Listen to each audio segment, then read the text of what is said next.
আমরা এ পর্যায়ে একটু জেনে নেই কোনো একটা বিক্রিয়া তাপ কিভাবে নির্ধারিত হয়, অথবা কোনো একটা বিক্রিয়াকে কেনই বা আমরা তাপ উৎপাদী বা তাপ হারি নামে ডাকছি।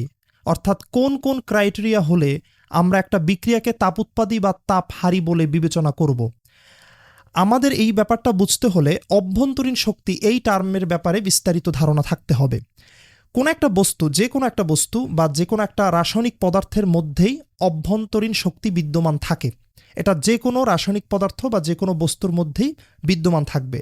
এখন এই অভ্যন্তরীণ শক্তি আসলে দুই ধরনের শক্তির সমন্বয়ে গঠিত।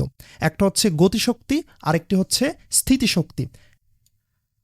তো এই ব্যাপারগুলো আমি একটু এখানে আগে লিখে নিয়েছি যে অভ্যন্তরীণ শক্তি ইকুয়ালস টু গতিশক্তি প্লাস হচ্ছে স্থিতিশক্তি। ওকে, ফাইন।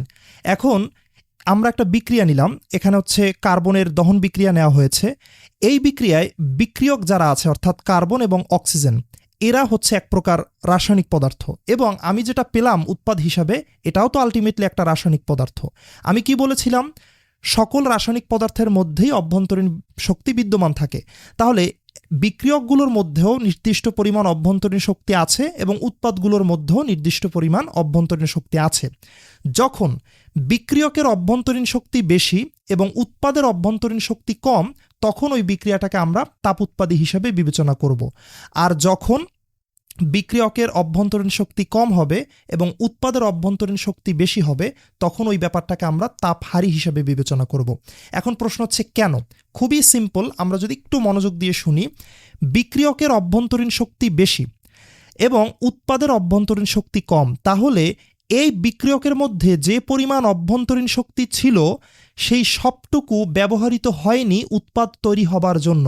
উৎপাদ কত শক্তি ব্যবহার করেছে? কম পরিমাণ অভ্যন্তরীণ শক্তি ব্যবহার করেছে। তাহলে অতিরিক্ত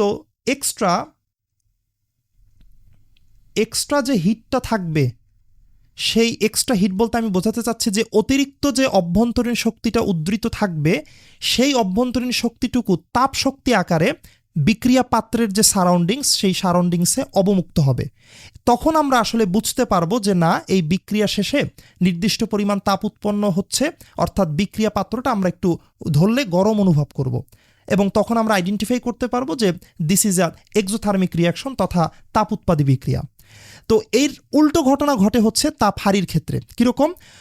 বিক্রিয়কের অভ্যন্তরীণ শক্তি কম কিন্তু উৎপাদের অভ্যন্তরীণ শক্তি বেশি হবার কারণে বিক্রিয়কের যে নির্দিষ্ট পরিমাণ অভ্যন্তরীণ শক্তি আছে সেটুকু তো কাজে লাগাই, পাশাপাশি আরও extra amount of heat energy consume করে সে পুরো বিক্রিয়াটা সম্পন্ন করে। অর্থাৎ উৎপাদ তৈরি হবার জন্য অতিরিক্ত পরিমাণে অভ্যন্তরীণ শক্তি তো দরকার পড়বে।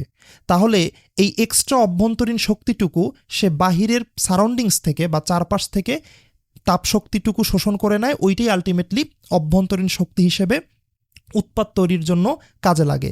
তো এজন্য চারপাশ থেকে যেহেতু তাপশক্তি শোষিত হচ্ছে, এজন্য আমরা তাপহারী বিক্রিয়ার ক্ষেত্রে বিক্রিয়া পাত্রটাকে ঠান্ডা হয়ে যেতে দেখি। অর্থাৎ বিক্রিয়া শেষে যদি আমরা বিক্রিয়া পাত্রটাকে ধরি, তাহলে আলটিমেটলি দেখা যাবে যে হচ্ছে বিক্রিয়া পাত্রটা ঠান্ডা হয়ে গিয়েছে।